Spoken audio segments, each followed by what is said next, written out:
आज हम आपके लिए कक्षा 12 जो सामान्य हिंदी का पाठ्यक्रम है उसमें पेपर किस पैटर्न पर आता है और कौन सा कितने अंक का पूछा जाता है उसके बारे में हम आपके लिए आज बताएंगे। अगर वीडियो पसंद आए तो वीडियो को लाइक और चैनल को सब्सक्राइब करें और वीडियो को शेयर भी कीजिए।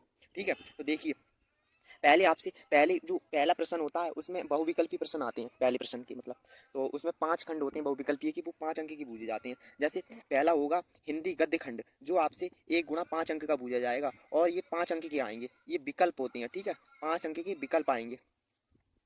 और आपका जैसे दूसरा प्रश्न भी होगा वो भी बहुविकल्पी ही होगा। इसमें काव्य खंड विकास, ये भी 5 अंक के पूछे जाएंगे। ठीक है, ये हो गए आपके टोटल 10 अंक। अब देखिए, और जो तीसरा प्रश्न होगा वो पाठ्यक्रम में निर्धारित गद्यांशों पर आधारित 5 प्रश्न पूछे जाएंगे। जैसे कि आप गद्यांश दे देगा उस पर आधारित 5 प्रश्न पूछेगा आपसे। ठीक है, ये होंगे 2 गुणा 5 मतलब टोटल 10 अंक के पूछे जाएंगे। जो चौथा प्रश्न आएगा उसमें पाठ्यक्रम में निर्धारित पद्यांश मतलब पद्यांश का एक पद्यांश दे देगा, उसमें से भी आपकी 5 प्रश्न पूछे जाएंगे जो भी 10 अंक के होंगे। ठीक है, मतलब 2 गुणा 5 मतलब एक प्रश्न होगा 2 अंक का, तो टोटल 5 प्रश्न होंगे। 5 दूनी 10 होते हैं। ठीक है, अब जो पांचवा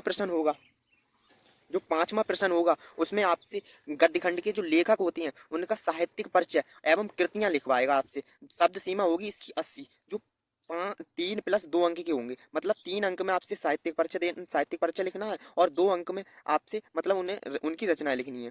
तो ये 5 अंक का आएगा साहित्यिक परिचय। ठीक है, ये लेखक का हो गया। इसी में मतलब जो खा प्रश्न होगा, खा में कवि का साहित्यिक परिचय देना है और ये इसकी भी शब्द सीमा होगी 80 वर्ड में। ठीक है, 80 वर्ड में लिखना है, इनकी कृतियां भी लिखनी है। तो ये भी आपका 3 + 2 मतलब टोटल 5 अंक का होगा। अब देखिए, छठा प्रश्न आएगा जो पाठ्यक्रम में निर्धारित कहानियों का सारांश। जैसे कहानियों का सारांश, इसकी शब्द सीमा 80 वर्ड होगी, 80 वर्ड में ही लिखना है। ये 5 × 1 मतलब ये जाएगा। तो इस चैप्टर में टोटल 4 कहानी है, 4 कहानी आपके लिए याद कर लेना है। ये 5 अंक की आएंगी। कौन कौन सी है? पंचलाइट है और लाठी बहादुर ध्रुव यात्रा। ये 4 कहानी में से एक एक के बारे में पूछेगा, अथवा में लिख के आएगी, मतलब कोई सी आ सकती है।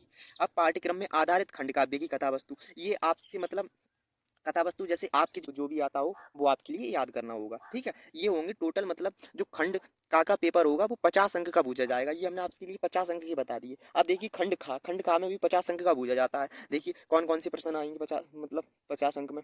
इसमें आपका जो 8वां प्रश्न होगा, इसका का प्रश्न बता रहे हैं 8वें का। इसमें संस्कृत गद्य का संदर्भ सहित हिंदी में अनुवाद करवाएगा। इसमें देखो संदर्भ लिखनी है, 2 अंक मिलेंगे और 5 अंक आपके लिए उसकी जब अनुवाद करेंगे तो टोटल 7 अंक का आएगा ये संस्कृत का गद्य। और संस्कृत का पद्य में कौन से होंगे? जैसे श्लोक का आपसे अर्थ निकलवाएगा, सही है, और उसके संदर्भ भी लिखवाएगा और अनुवाद भी करना होगा। तो ये भी 7 अंक के आएंगे। अब 9वें प्रश्न पे आएंगे लोकोक्तियों एवं मुहावरे के अर्थ एवं वाक्य प्रयोग, जो आपके 1 + 1 मतलब 2 अंक की पूछी जाएंगी। लोकोक्तियाँ 2 अंक की आएंगी। और 10वें प्रश्न पे संधि आएंगी आपकी 3, जो विकल्प में पूछे जाएंगे। ठीक है, याद रखना है, 3 अंक की संधि पूछी जाएंगी। और संस्कृत जो खा प्रश्न होगा, संस्कृत खंडों शब्दों में विभक्ति की पहचान, ये भी विकल्प में पूछी जाएंगे आपके 2 अंक के। विकल्प में 2 अंक की विभक्ति। ठीक है, और जो 11वां प्रश्न होगा, 11वें का है शब्दों में सूक्ष्म अंतर, तो ये मतलब ये भी 2 अंक के पूछे जाएंगे। ठीक है, अनेक अर्थी शब्द ये भी आपके 2 अंक के पूछे जाएंगे। और अनेक शब्दों के लिए वाक्यांश, ये आपके 2 अंक के पूछे जाएंगे। ठीक है, अनेक शब्दों के लिए वाक्यांश मतलब, ठीक है। और जो खा प्रश्न होगा, वाक्यों में त्रुटि मार्जन मतलब अशुद्ध दिया होगा उसे शुद्ध करके लिखना होगा, ये भी 2 अंक का पूछा जाएगा, मतलब 2 पूछे जाएंगे। और जो 12वां प्रश्न होगा उसमें रस पूछे जाएंगे। रस आपके आएंगे 2 अंक के। अलंकार भी 2 अंक के आएंगे, छंद भी 2 अंक के आएंगे। और जो 13वां प्रश्न होगा पत्र लेखन नियुक्ति आवेदन पत्र, जो 6 अंक का पूछा जाएगा, 2 + 4 6 अंक का। ठीक है, और बैंक के लिए व्यवसाय मतलब पत्र आपके लिए पत्र ये 3 पक्के कर लेना है। 3 अगर पक्के कर लिए तो आपके 6 अंक पक्के हो जाएंगे। बैंक से किसी व्यवसाय के लिए ऋण प्राप्त करने के लिए आवेदन पत्र, ये भी याद कर सकते हैं। नियुक्ति पत्र मतलब किसी की नियुक्ति के लिए। और अपने नगर या गाँव की सफाई हेतु प्रार्थना पत्र, ये आपका हो गया। ठीक है, ये पूछे जाएंगे। और जो प्रश्न 14 होगा उसमें निबंध पूछे जाएगा, जो 2 + 7 टोटल 9 अंक का होगा। 2 मतलब बड़ी अंक मिल जाएंगे। तो ये कुल बता रहे हैं हमने आपके लिए, ये कुल प्रश्न, कुल कुल अंक होंगे 100। अब अगर वीडियो पसंद आई हो तो वीडियो को लाइक और चैनल को सब्सक्राइब करें।